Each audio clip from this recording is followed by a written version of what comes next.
ওয়ালাইকুম এভরিওয়ান, সুমাইয়া আহমেদ চ্যানেলে আপনাদের সবাইকে স্বাগতম। আজকে আপনাদের সাথে শেয়ার করব সকালবেলা কি খেলাম। আর কি সকালবেলা কি খেলাম বলতে হচ্ছে, আপনারা তো সবাই মায়ের হাতের ভাত মাখানো খেয়েছেন কম বেশি, এখনও খেয়ে থাকেন। এটা তো হচ্ছে আমাদের দেশের একটা ঐতিহ্যবাহী খাবার, যেটা শুকনো মরিচ এবং পেঁয়াজ এবং সরিষার তেল দিয়ে ভাত মাখাটা খেতে সবাই খুব খুব পছন্দ করেন। তো আমি ভাত মাখাচ্ছিলাম, জাস্ট আর কিছুই না, বেশি করে একদম লাল করে শুকনো মরিচের পেঁয়াজ দিয়ে। আর আম্মু ছোট ছোট করে ভিডিও করে দিচ্ছিল।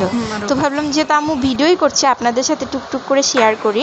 এটা তো আসলে বলার কিছু নাই। আর কালকে ইলিশ মাছ রান্না করা হয়েছিল, ওখান থেকে 3-4 পিসের মতো ইলিশ মাছ বেঁচে গিয়েছিল। লেজের পিস একটা, পেটের বড় পিস একটা, হচ্ছে গাদার পিস, সব কিছু।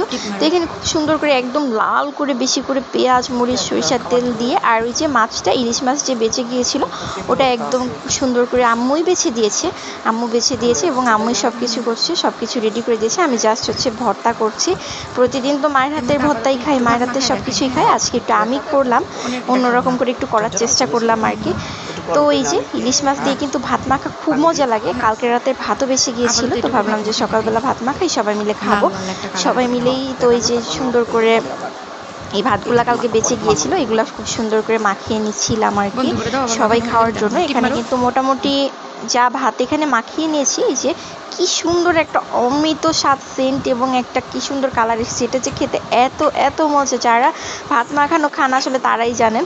একটু ঝাল মনে হচ্ছে কম হয়েছে, তো আবার এখান থেকে যদি ঝাল কম হয় একটু শুকনো মরিচের মধ্যে চেটকিয়ে নিব। খুব খুব মজা ছিল আর কি। এখন আপনাদের সাথে শেয়ার করব যে সন্ধ্যার সময় একটু ভাবলাম, যেহেতু আজকে প্রচুর গরম পড়েছে, কোনো রকম নাস্তা কিছু বানানো হয় নাই, তো এখন ভাবলাম যে একটু ঝালমুড়ির মশলা রেডি করে নিই। তো চলুন আপনাদের সাথে শেয়ার করি।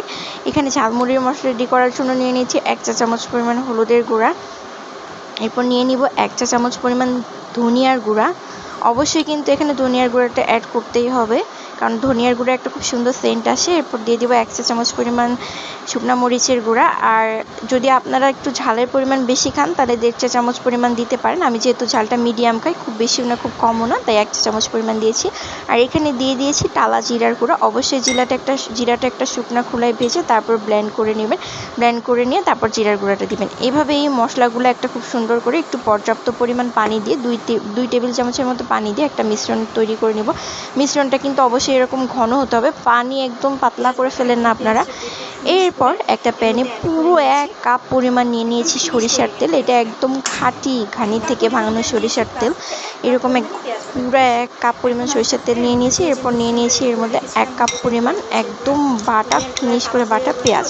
আর ওই যে মশলাটা রেডি করে রেখেছিলাম, ওর মধ্যে এই মশলাটা মিক্স করে দিচ্ছি। এরপর খুব সুন্দর করে দেখেন কি সুন্দর বলকের মতো হচ্ছে। এর মধ্যে দিয়ে দিলাম 1 টেবিল চামচ পরিমাণ রসুন বাটা এবং 1 টেবিল চামচের একটু কম আদা বাটা। তারপর আবার খুব সুন্দর করে মিক্স করে নিব। তারপর দিয়ে দিব এর মধ্যে চটপটির মশলা 1 টেবিল চামচ পরিমাণ। চটপটির মশলাটা কিন্তু দিতেই হবে, খুব সুন্দর ঘ্রাণ এবং একটা স্বাদ আসার জন্য। আর দিয়ে দিব এর মধ্যে শাহি গরম মশলার গুঁড়ো, যেটা আমার ঘরে তৈরি। শাহি গরম মশলার গুঁড়োটা আমি সব রকমের গরম মশলা দিয়ে রেডি করে নিয়েছি, এটার একটা রেসিপি আমি আপনাদের দিব। আর এর মধ্যে দিয়ে দিতে হবে লবণ পর্যাপ্ত পরিমাণ, আর সুন্দর একটা মজাদার টেস্টের জন্য এর মধ্যে অ্যাড করে দিব বিট লবণ। তারপর এটা আস্তে আস্তে করে একটু টাইম ধরে একটু সময় নিয়ে 15-20 মিনিটের মতো একটু মিডিয়াম হিট করে জাল করে নিব। দেখেন কি সুন্দর একটা কালার চলে এসেছে, মানে এত সুন্দর কালার চলে এসেছে, এবং এটা দিয়ে খুব সুন্দর একটা ঘ্রাণও আসছে। আর এটা খুব খেতে মজাও হয়েছে। আমি জাস্ট একটু কাছেই মুখে দিয়েছিলাম, মুখে কিন্তু খুব খুব স্বাদ লেগেছে। তো এই যে আমার মশলাটা কিন্তু রেডি। এইভাবে মশলা বানিয়ে কিন্তু আপনারা 1 মাসের মতো ফ্রিজে সংরক্ষণ করতে পারবেন। বাইরে বেশি দিন রাখা দরকার নেই, বাইরে রাখলে 1 সপ্তাহের মতো রাখতে পারবেন, আর ফ্রিজে রাখলে 1 থেকে 1.5 মাসের মতো আপনারা রেখে খেতে পারবেন। যখন খেতে ইচ্ছা করবে যে কোনো সময় বের করে মুড়ির সাথে মিক্স করে মাখিয়ে নিতে পারবেন।